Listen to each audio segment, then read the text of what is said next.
Okay, here's some uh, permutation, combination, whatever questions.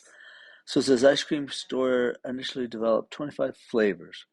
Okay, so A, how many two-dip coins are possible using 25 flavors is to be considered and no flavor is repeated? Or you don't get to repeat it.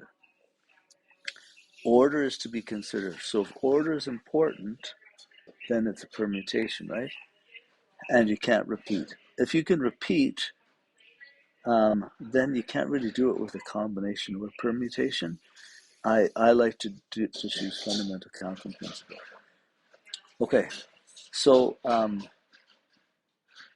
orders to be considered and no flavor repeated. So you've got 25 different flavors and you want to pick two of them. So that would be how many ways you could take those 25 flavors and change them around.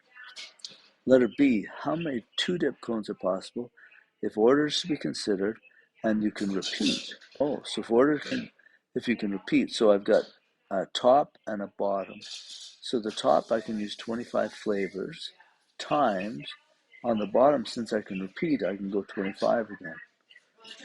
So 25 squared, that'd be, oh, there's the answer there. That'd be the number of ways you could get that. Then how many two-dip coins are possible if order is not considered?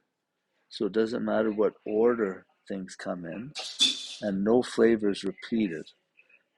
So if no flavor is repeated, and you don't have to worry about the order, then it's not a permutation, it has to be a combination.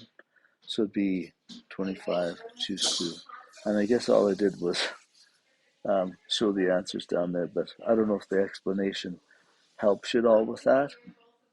Anyway, the one where it's repeated, that's a tough one because you can't use a permutation or a combination.